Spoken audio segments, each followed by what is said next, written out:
We discussed about to what extent is it legitimate for a researcher to draw on their own experiences as evidence in their investigations in the human sciences. So, at the beginning, in conclusion, we saw some different perspectives about this topic, but usually they were about saying that personal experiences and human sciences can't separate. We can't separate them, and it's inappropriate to separate them, actually. Because, for example, you are looking for a data in the human sciences. Let's say the tetanus population among the youth, and you see a data, but this data actually based on the personal experiences. Like, you saw person's experiences and then you analyze them and you form a formal data. So, they should coexist.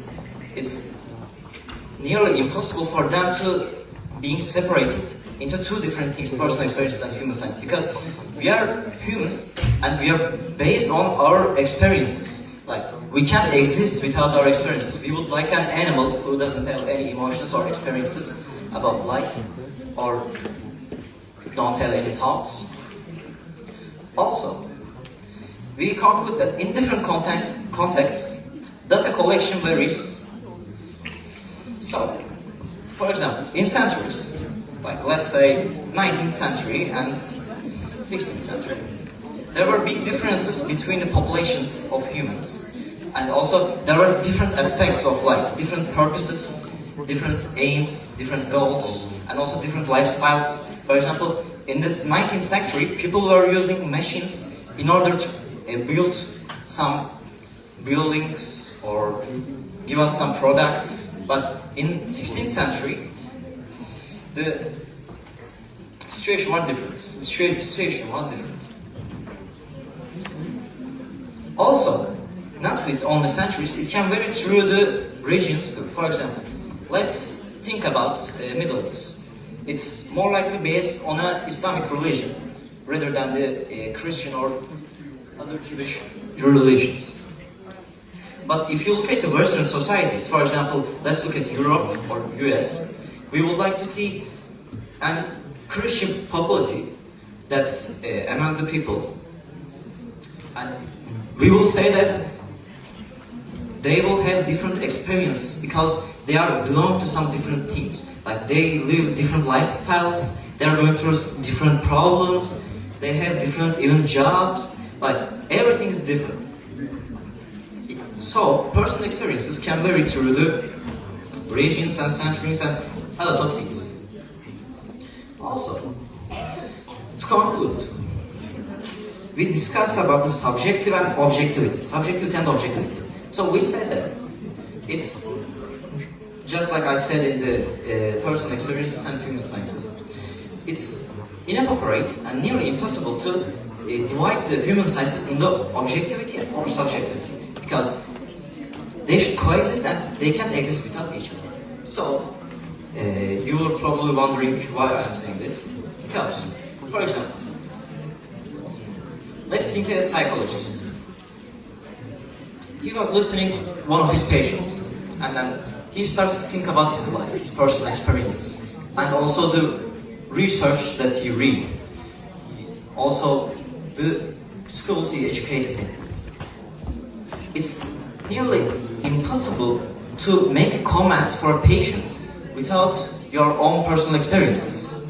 It's nearly impossible. So we can't divide it into subjective or objective. They should both be in the human sciences. Like, there's a mixture in the human sciences that conclude subjectivity and objectivity should be together.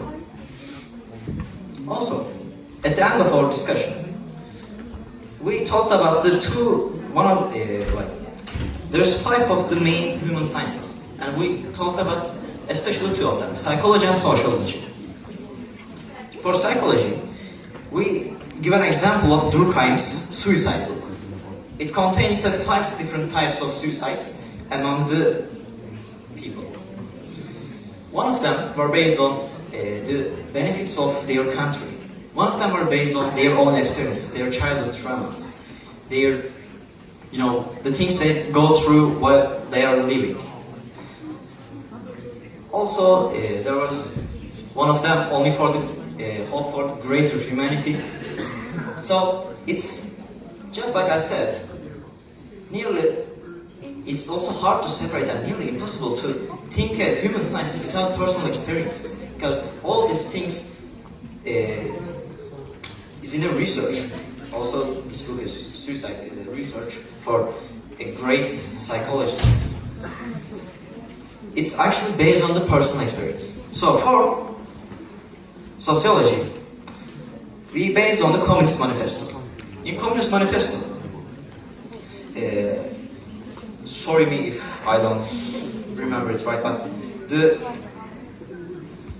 Karl Marx and Andre Wenger were talking about and suggesting some opinions about the Communist Manifesto. But also, they based on their true personal experiences and also human sciences and some formal data that they collected from the society. But just like I said, they collected data from society while they were writing with their own personal experiences. Like, we can't separate them. At this point, our group understand that it's a really strong bond with the personal experiences and human sciences. So in conclusion, we are saying that the human sciences should coexist with personal experiences, and it can be a must to use personal experiences while you are writing a research about human sciences. Also, thank you. Also guys, do you have any questions about the topic? Okay, thank you.